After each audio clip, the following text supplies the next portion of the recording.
রাত তখন প্রায় ১টা। চারদিকে ঘন কুয়াশা। বহু বছর ধরে পরিত্যক্ত একটি রেল লাইন গ্রামের পাশ দিয়ে চলে গেছে।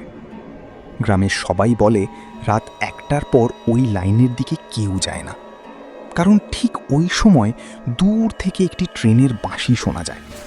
কিন্তু সেই লাইনে বহু বছর ধরে কোনো ট্রেন চলেই না। রিয়াদ এসব গল্পে বিশ্বাস করত না।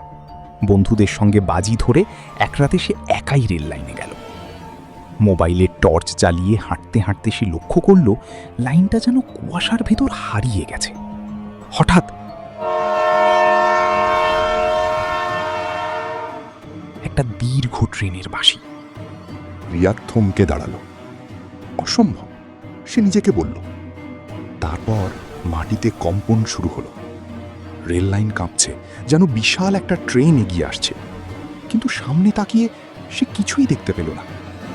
হঠাৎ তার মোবাইলের আলো নিভে গেল। অন্ধকার।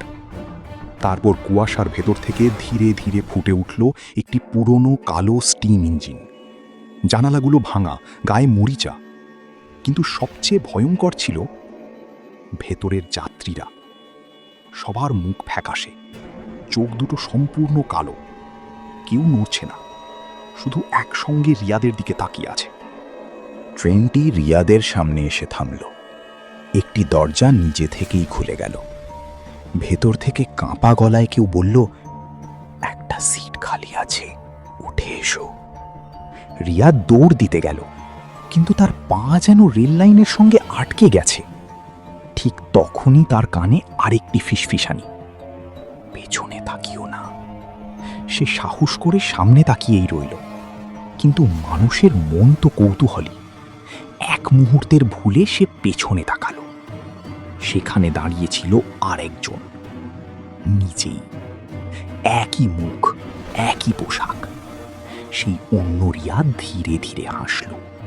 তারপর বলল, এবার তুই থাক, আমি বাড়ি যাচ্ছি। পরের মুহূর্তে চারদিকে সব নিস্তব্ধ।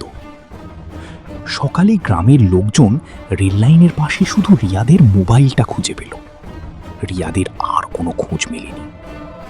তবে আজও নাকি রাত ১টার পর সেই পরিত্যক্ত রেললাইনের পাশ দিয়ে গেলে কুয়াশার ভেতর থেকে একটি কণ্ঠ ভেসে আসে, একটি সিট ফাঁকা আছে, উঠবেন নাকি?